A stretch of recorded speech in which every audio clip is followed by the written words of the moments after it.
मेरी पत्नी पूजा को 1 महीने के लिए ट्रेनिंग पर जाना था, इसलिए घर में काम करने के लिए कोई और नहीं था। तो मेरी पत्नी पूजा ने कहा, मैं अपनी माँ को आपके पास बुला लेती हूँ, ताकि वह आपकी देखभाल कर सकें। तब सासू माँ भी घर आने के लिए तैयार हो गई। पत्नी पूजा ट्रेनिंग के लिए 1 महीने के लिए कोलकाता चली गई। घर में मैं और मेरी सासू माँ, हम दोनों ही थे। एक रात बहुत ठंड पड़ रही थी, तो मैं अपनी कमरे में सोने गया, लेकिन वहां सासू माँ पहले ही सो चुकी थी। जब मैंने कमरे में प्रवेश किया, तो सासू माँ ने कहा, या हुआ दामाद? मैंने कहा, बाहर बहुत कड़क ठंड है और मुझे नींद नहीं आ रही। तब सासू माँ ने कहा, कोई बात नहीं, आ जाओ तुम भी। जब मैं बिस्तर पर गया, तो सासू माँ ने कहा, तुम अभी भी बहुत काँप रहे हो, पास आओ, मैं तुम्हारी ठंड को कुछ ही पल में दूर कर दूंगी। फिर सासू माँ पास आ गईं और बोली, दामाद, अब लाज मत करो। और लगातार, दोस्तों, मेरा नाम सुनील है, मेरी उम्र 21 साल है और हाल ही में मेरी शादी पूजा के साथ हुई है। वह एक सीधी सादी और भोली लड़की है। जब हमारी शादी तय हुई, तो मैंने सोचा था कि मैं अपनी पत्नी को बहुत खुश रखूंगा। लेकिन जब मैं लड़की देखने गया, तो जो लड़की स्वागत के लिए खड़ी थी, उसे देखकर मुझे लगा कि यही वह लड़की है जिसे मैं पसंद करूंगा। मैंने तुरंत उसे पसंद कर लिया, पर बाद में पता चला कि वह लड़की नहीं बल्कि उसकी माँ थी।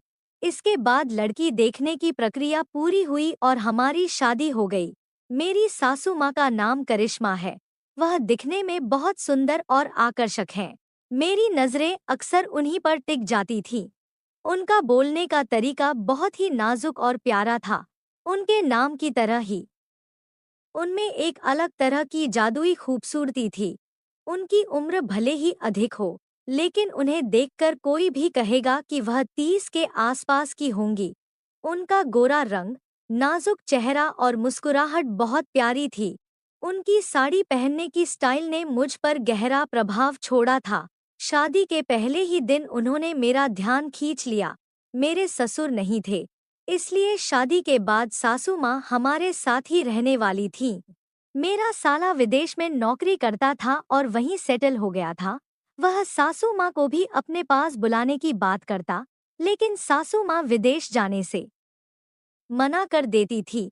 ससुर के निधन को 2 साल हो चुके थे। तब से मेरी पत्नी पूजा और मैं, ये दोनों ही घर में रहते थे। शादी के बाद मेरी पत्नी पूजा, जो पहले से ही पढ़ाई में होशियार और टैलेंटेड थी, उसे एक बड़ी नौकरी का मौका मिला। लेकिन नौकरी के लिए उसे 1 महीने के लिए कोलकाता ट्रेनिंग पर जाना था। कोलकाता में उसकी रहने खाने की व्यवस्था कंपनी ने कर दी थी, लेकिन उसके जाने के बाद मेरे लिए घर पर खाना बनाना मुश्किल हो जाता। तब पूजा ने सुझाव दिया कि हम सासू माँ को अपने पास बुला लें। इससे मुझे भी कोई परेशानी नहीं होगी।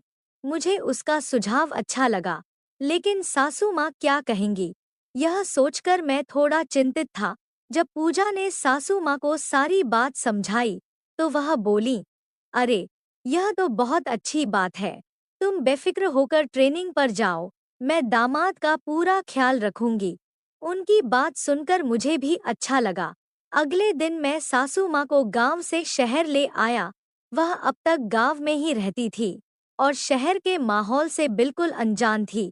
जब मैंने उन्हें घर दिखाया, तो वह बोली, दामाद, आपने तो बहुत सुंदर घर बनाया है और खूब प्रगति की है। उन्होंने मेरी कार और नए घर की बहुत तारीफ की।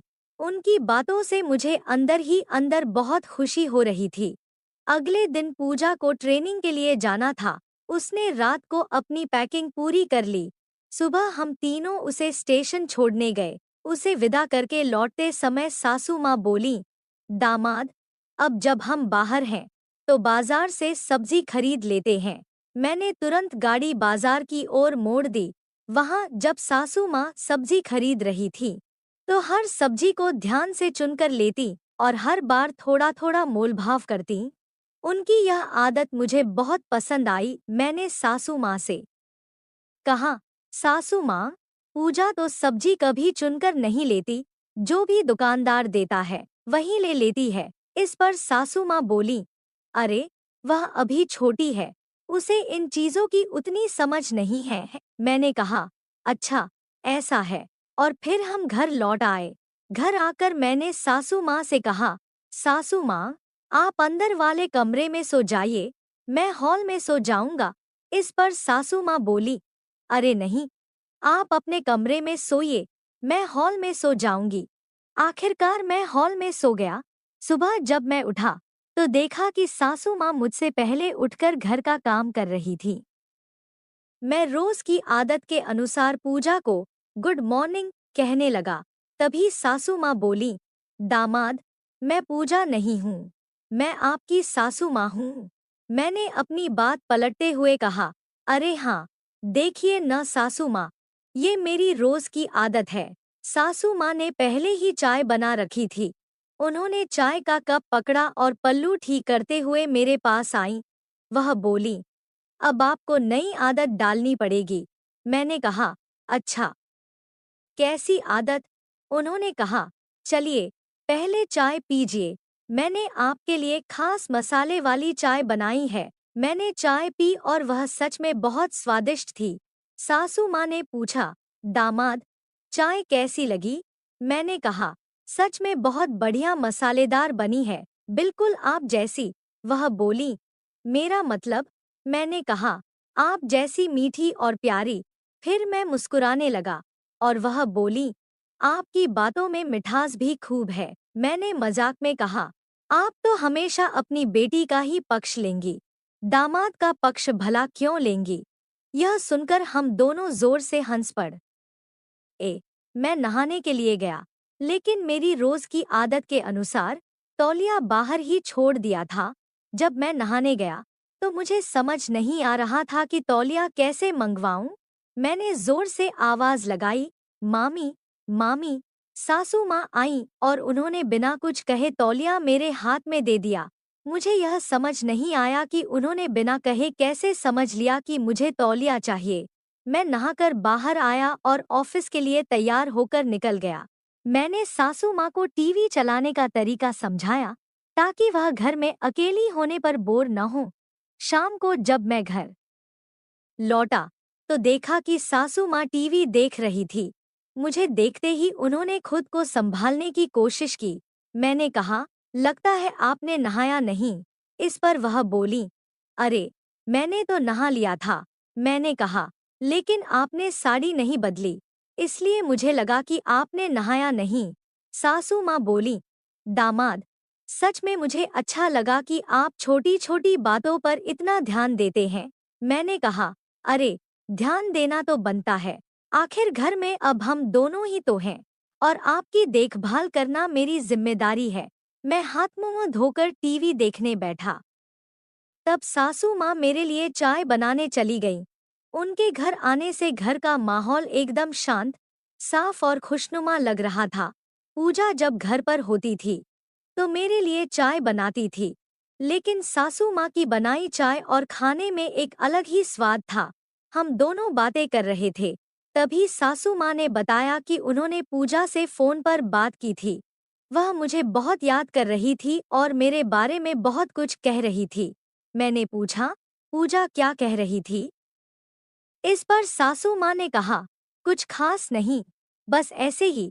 मैंने थोड़ा और गहराई से पूछा तो उन्होंने बताया, अरे वह कह रही थी कि तुम नहाने जाते समय रोज तौलिया बाहर भूल जाते हो।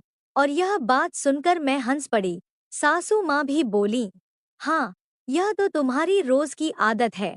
फिर उन्होंने कहा, तुम्हें भी पूजा की बहुत याद आती होगी। मैंने जवाब दिया, हाँ, बहुत याद आती है, लेकिन मैं तो अब 1 महीने तक नहीं आ पाऊंगा। फिर क्या करें? सासू माँ ने मुस्कुराते हुए कहा, अरे मैं हूं ना, तुम्हारी देखभाल के लिए। क्या मैं तुम्हारी किसी चीज की कमी होने दूंगी? और अगर कुछ कमी लगी तो मैं उसे भी पूरा कर दूंगी। यह सुनकर मैं हैरानी से उनकी ओर देखने लगा। फिर मैंने सासू माँ से कहा, सासू माँ, पूजा के जाने के बाद से मुझे हॉल में सोना पड़ रहा है। अब मेरी कमी कौन पूरी करेगा? सासू माँ ने जवाब दिया, दामाद, आप टेंशन मत लीजिए, अगर आपको हॉल में सोने में दिक्कत हो रही है तो आप कमरे में आकर सो सकते हैं। मुझे कोई परेशानी नहीं है और वैसे भी वह बिस्तर काफी बड़ा है। उनकी बातों में कुछ ऐसा था जो मुझे समझ नहीं आ रहा था। मैंने उनसे कहा, ठीक है। फिर हम दोनों ने साथ में खाना खाया। सासू माँ खाने के बाद अपने कामों में लग गई और बाद में कमरे में आई। वह मेरे लिए दूध का गिलास लेकर आई। मैंने कहा, सासू माँ, मुझे शाम को दूध पीने की आदत नहीं है, लेकिन वह बहुत जोर देने लगी, इसलिए मैंने दूध पी लिया। इसके बाद वह बिस्तर के एक किनारे सो गई और मैं दूसरे किनारे पर। हमारे बीच काफी दूरी थी। रात में कब मुझे नींद आ गई पता ही नहीं चला, लेकिन मन में विचार बहुत चल रहे थे। सुबह उठकर मैंने देखा कि सासू माँ अभी सो रही थी। मैं उनकी ओर देखने लगा। वह नींद में बहुत सुंदर लग रही थी। मैं उन्हें निहार ही रहा था कि उनकी आंखें खुल गईं और उन्होंने मुझे देख लिया। वह मुस्कुराकर बोली, दामाद, आप कब उठे? मैंने कहा, अभी अभी। उन्होंने कहा, रात को मुझे बहुत ठंड लग रही थी। मैंने आपको जगाने की कोशिश भी की, लेकिन आप उठे ही नहीं और सारा कंबल लेकर अकेले सो गए। मैंने हंसते हुए कहा, सासू माँ, मुझे कब नींद आ गई पता ही नहीं चला। फिर मैं अपनी ड्यूटी के लिए निकल गया, लेकिन दिन भर उनके बारे में सोचता रहा। सासू माँ पूजा के जाने के बाद मुझसे बहुत खुलकर बात करने लगी थी। ऐसा 4 महीनों से नहीं हो रहा था। मुझे लगा कि शायद ससुर जी के न होने की वजह से वह अकेलापन महसूस कर रही थी। शाम को घर लौटने पर रोज की तरह वह मेरी कमरे में आई और हंसते हुए बोली, आज तो ठंड में मुझे मत छोड़ देना।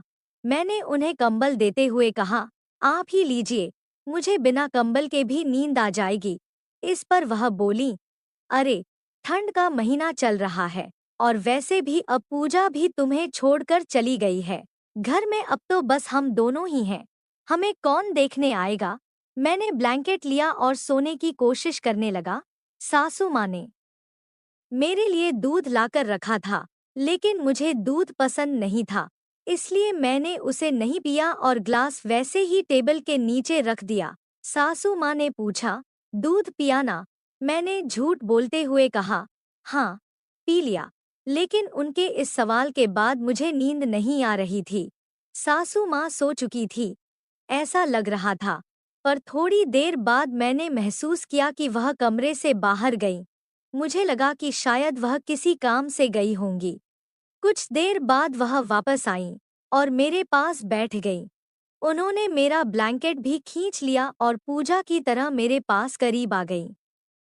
मैं समझ नहीं पा रहा था कि क्या हो रहा है और आगे क्या करना चाहिए। आखिरकार मैंने अचानक अपनी आंखें खोल दी और देखा कि सासू माँ ने पास में अपना फोन रखा हुआ था, जिसमें वह सब रिकॉर्ड कर रही थी। मैं डर गया और पूछा, यह आप क्या कर रही हैं? सासू माँ? वह चौंक गई और बोली, तुमने दूध नहीं पिया।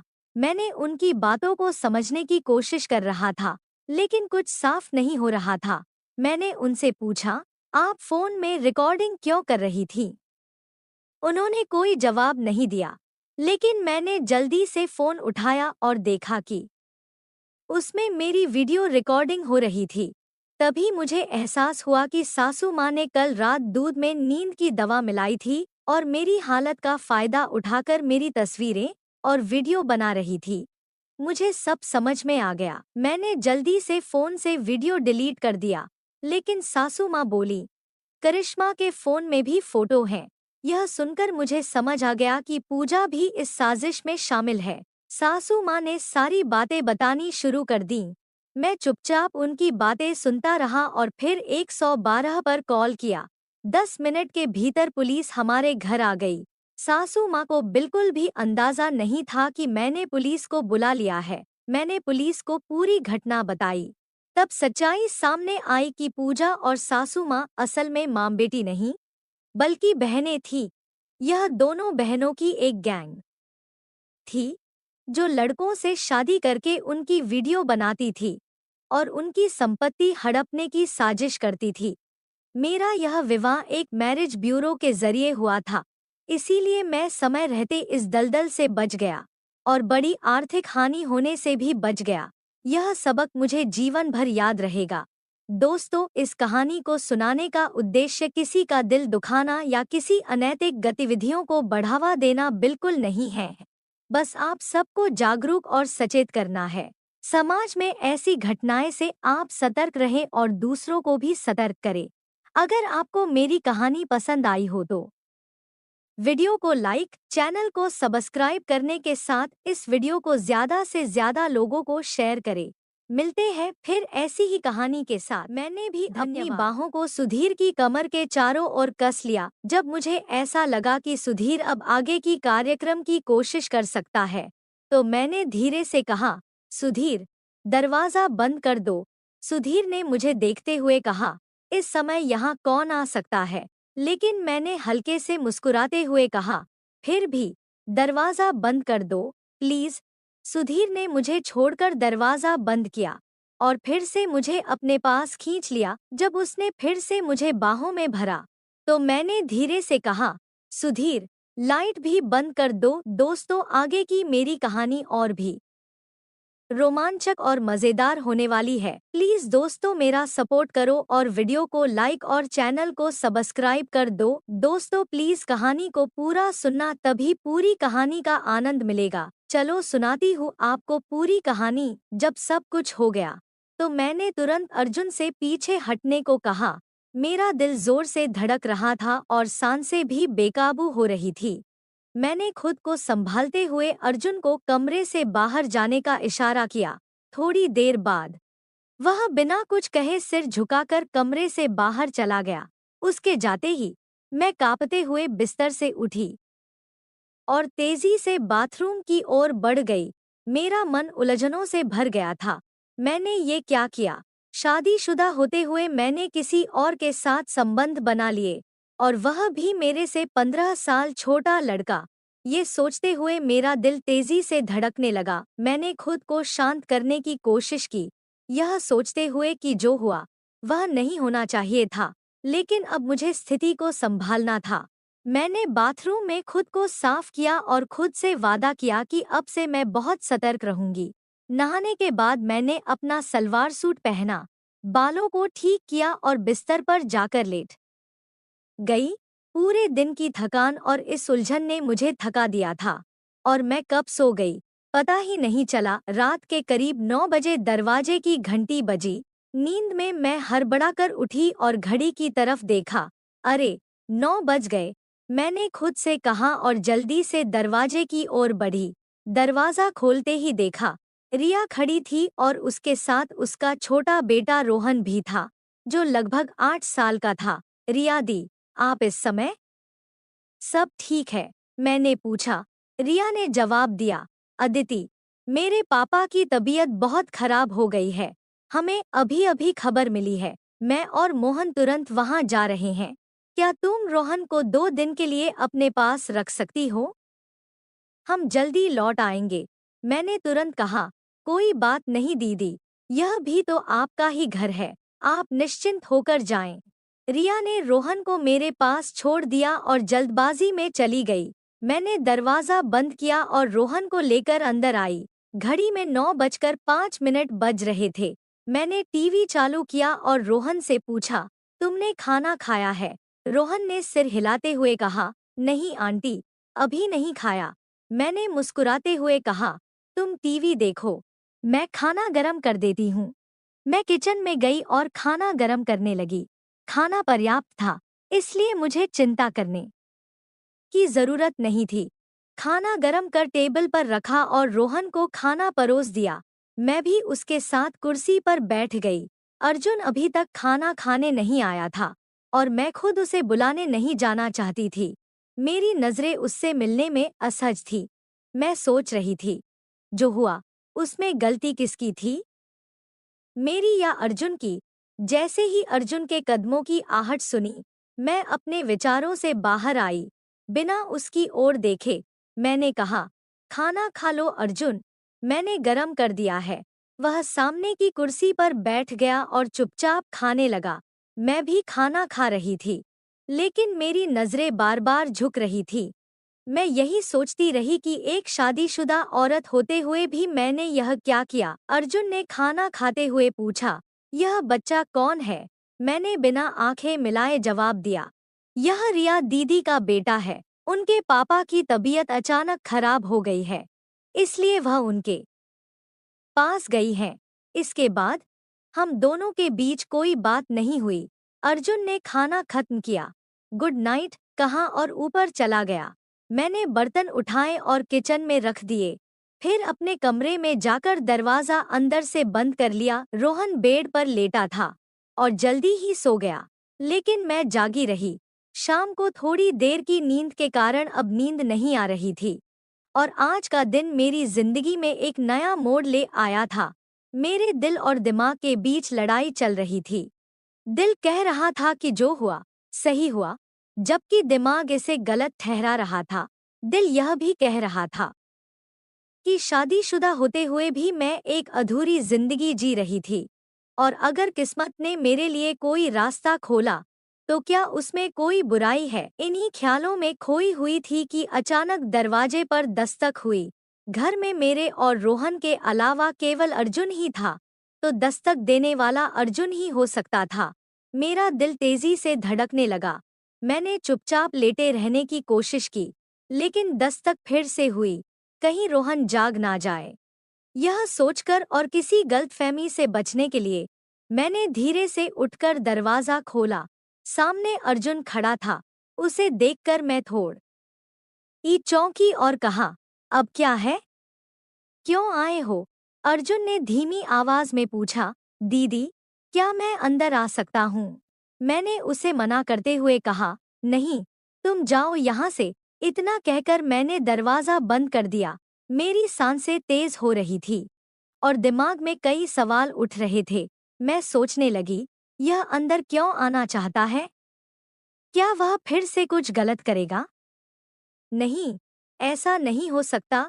रोहन भी तो कमरे में है। एक बार जो गलती हो गई वह काफी है, अब ऐसा नहीं हो सकता। लेकिन तभी मेरे दिल के एक कोने से एक और आवाज आई, तो क्या हुआ अगर ऐसा हो भी गया?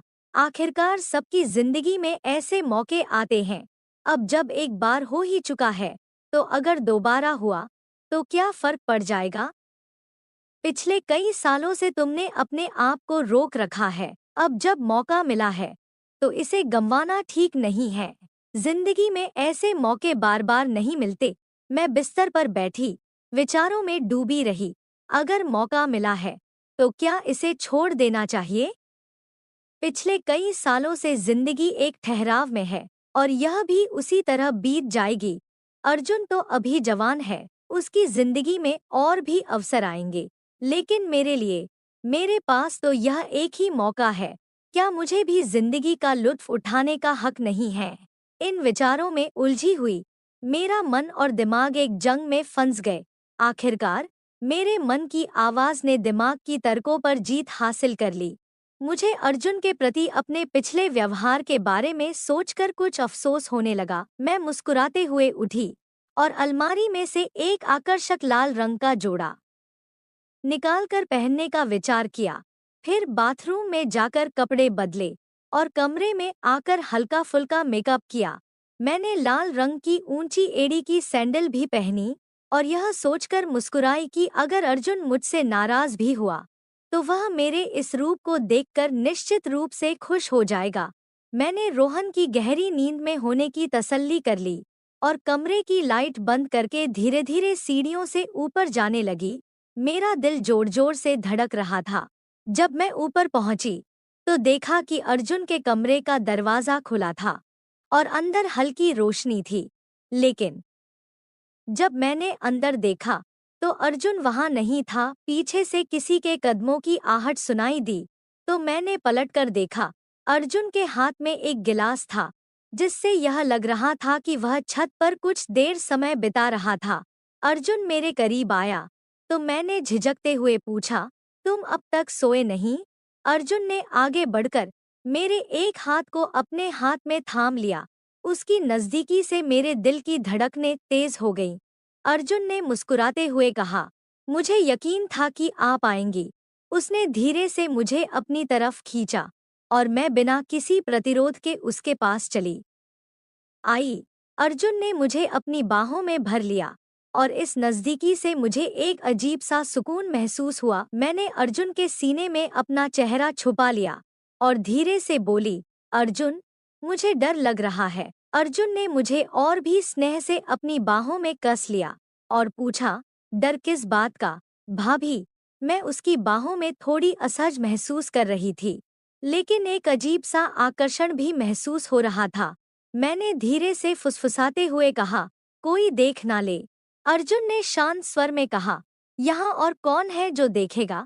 मैंने चिंतित होते हुए कहा, नीचे रोहन है, वह जाग सकता है। अर्जुन ने मुझे आश्वस्त करते हुए कहा, अरे, वह अभी बच्चा है, उसे इस समय कुछ समझ नहीं आएगा। मेरी चिंता बरकरार थी। मैंने थोड़ा रुककर कहा, लेकिन अगर कुछ गलत हो गया तो? अर्जुन को कुछ समझ में नहीं आया तो उसने पूछा, क्या मतलब? मैं थोड़ी शर्माई और फिर धीरे से बोली, अगर मैं गर्भवती हो गई तो? यह बात सुनकर अर्जुन ने मुझे शांत करते हुए कहा, ऐसा कुछ नहीं होगा। उसने मुझे भरोसा दिलाने के लिए मेरी पीठ को हल्के से थपथपाया। मैंने उसकी ओर सवालिया नजरों से देखा तो अर्जुन ने मुस्कुराते हुए कहा, अगर आपको किसी तरह की चिंता है तो मैं बाजार से दवाई ले आऊंगा। मैंने अर्जुन की बात पर हल्की सी मुस्कान दी और अपना सिर झुका लिया। अर्जुन ने मुझे अपने पास और कस लिया, लेकिन मैंने हिम्मत जताकर कहा, अर्जुन, अभी नहीं, यहाँ नहीं। अर्जुन मेरे संकेत को समझ गया और उसने मेरा हाथ थामकर मुझे अपने कमरे की ओर ले गया। जब मैं कमरे में पहुंची तो मेरी धड़कनें तेज हो गईं। शाम को जो कुछ भी हुआ था वह इतनी तेजी से बीता कि मुझे ठीक से समझ में ही नहीं आया। कमरे में प्रवेश करते ही अर्जुन ने लाइट जलाई और फिर धीरे से मुझे अपनी बाहों में भर लिया। मैंने अपनी पीठ को अर्जुन के सीने से सटा दिया। हालांकि मैं थोड़ी घबराई हुई थी। अर्जुन के हाथ में अभी भी शराब का आधा भरा हुआ गिलास था। उसने धीरे से मेरी गर्दन पर अपने होंठ रखे, जिससे मेरा दिल जोर से धड़कने लगा। अर्जुन ने हल्की आवाज में कहा, आज तो आपका हुस्न कुछ खास ही लग रहा है। अर्जुन के होंठ मेरी गर्दन पर और उसका एक हाथ धीरे धीरे मेरी कमर के पास घूम रहा था। इस नजदीकी का एहसास मुझे विचलित कर रहा था, लेकिन मैं खुद को नियंत्रित करने की कोशिश कर रही थी। पहले भी मैं शादीशुदा थी, लेकिन इस तरह की अनुभूति मैंने पहले कभी महसूस नहीं की थी। अर्जुन ने मेरी गर्दन को चूमते हुए कहा, आपकी खूबसूरती ने तो मुझे घायल कर दिया है। फिर उसने अपने हाथ में पड़े हुए गिलास को मेरे होठों के पास ले जाकर कहा, थोड़ा सा ले लो भाभी। मैंने उसकी पेशकश को हल्की मुस्कान के साथ मना करते हुए कहा, नहीं अर्जुन, मैंने कभी नहीं पी है। मैंने गिलास को धीरे से अपने होठों से दूर कर दिया। थोड़ा सा पीकर देखो भाभी, जब आपके इन सुर्ख होठों से यह स्वाद मिलेगा तो इसका असर अलग ही होगा। अर्जुन ने मेरी गर्दन पर हल्के से होंठ फिराते हुए कहा। मैं पहले से ही अर्जुन की बातों में खोई हुई थी और उसकी मधुर बातों से मेरी सभी मानसिक हिचकिचाहट समाप्त हो गई। सुधीर ने जैसे ही गिलास फिर से मेरे होठों के पास लाया तो मैंने हिचकिचाते हुए गिलास से कुछ घूंट लिए। शुरुआत में मुझे इसका स्वाद थोड़ा कड़वा लगा, लेकिन कुछ और घूंट पीने के बाद इसका स्वाद मुझे अच्छा लगने लगा। इस दौरान सुधीर एक हाथ से मेरे कंधों को हल्के से छूते हुए धीरे धीरे गिलास में मौजूद सारी शराब मुझे पिलाता रहा। इसके बाद सुधीर ने मुझे अपनी ओर मोड़कर मेरी ओर देखते हुए बोला, भाभी, आप आज बहुत ही सुंदर लग रही हैं और इन हाई हील सैंडलों में आपके नाजुक पैर तो बस देखते ही रह जाते हैं। दिल करता है कि इन्हें छू लूं। मुझे शराब का हल्का असर होने लगा था। अपनी तारीफ सुनकर मैं पहले थोड़ा झिझकी, लेकिन फिर मुस्कुराते हुए बोली, तो किसने रोका है? अपनी चाहत पूरी कर लो।